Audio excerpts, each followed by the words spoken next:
একটা গল্পের সাথে উদাহরণ দিয়ে বলছি। এখানে অনেক মুরব্বী মানুষ আছে, 70 বছর বয়স, 60 বছর বয়স, ইনি 60 বছর ধরে ওয়াজ শুনছে, 60 বছর ওয়াজ শুনছে।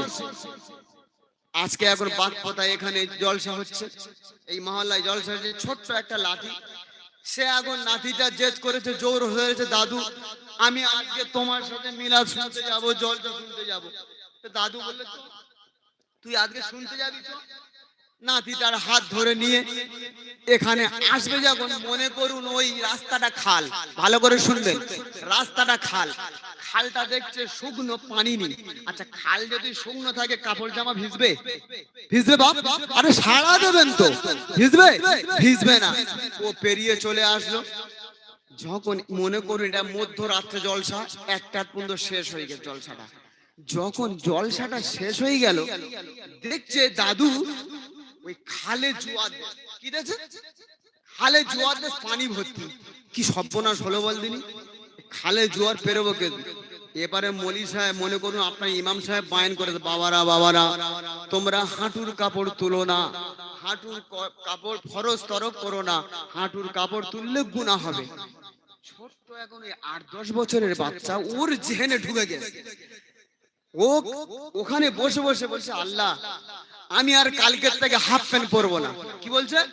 কালকের থেকে হাফ প্যান্ট পরবো, নাই ফুল প্যান্ট পরবো, নাই লুঙ্গি পরবো। এ কি করেছে, যেতে যেতে দেখছে খালে জোয়ার, কি কো পেরোবে? বলছে ও দাদু কি কো পেরোবো বলো দেন? বলছে আমি কি কায়দায় পেরুচ্ছি খালি দেখে নে। কি কায়দায় পেরুচ্ছি দেখে, অন্ধকার, ঠান্ডা শীতের সময়, ঠান্ডা লাগবে তো, কিছু দেখা পায়নি। দাদু কি করেছে? কাপড় জামা খুলে লেংটা হয়ে মাল মাথায় নিয়ে পার হয়ে গেছে। কি করে? মাল পার হয়ে গেছে। এ কি চিন্তা ভাবনা, দাদু কি করে গেল? এ বলে আমার কাপড় জামা ভিজে যায় যাবে, কিন্তু আমি ফরজ তরফ করব না। ছোট্ট 10 বছরের বাচ্চা, কাপড় জামা শীতের কনকনে শীতে ওই পানি থেকে গলা পর্যন্ত লেবে পার হয়ে গেল। দেখছে বলছে ও দাদু তোমার কাপড় জামা ভিজলো না কেন? আচ্ছা শালারে, আমি 60 বছর ওয়াজ শুনছি, কোন মলি সাহেবের ক্ষমতা হলো না আমার লুঙ্গি কাপড় জামা ভিজতে, তুই একদিন জলসা শুনতে যে কাপড় জামা ভিজে ফেললি। তার মানে কি যন্ত্র, বুঝতে পেরেছো? এ মাল 60 বছর ওয়াজ শুনছে, শুধু এখান থেকে ঢোকাচ্ছে আর ওখান থেকে বার করে দিচ্ছে। আমরা সে যন্ত্র বসে নি তো দাদুর মতো, হ্যাঁ? আমরা যতটুকু শুনবো আমল করব, তাই আপনাদের কাছে বলছি। এটা গল্প ছনে বললে হোক, এটা অনেক ভাবার বিষয় আছে। আমার আল্লাহ পাক পরিষ্কার জানিয়ে দিলেন, ইয়া আইয়ুহাল্লাযীনা আমানু তুবু ইলাল্লাহি তাওবাতান নাসুহা।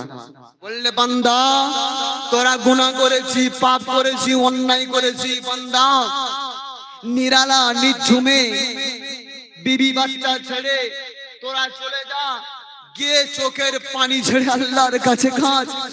আল্লাহ আমি গুনাহ করেছি, আল্লাহ আল্লাহ জীবনে পাপ করেছি, আল্লাহ অনেক গুনাহ করেছি, আল্লাহ আপনি দয়ালু, আল্লাহ আপনি দয়ার সাগর, আল্লাহ আমি তওবা করছি, আল্লাহ আর জীবনে গুনাহ করব না, আল্লাহ আজকের থেকে নামাজ পড়বো।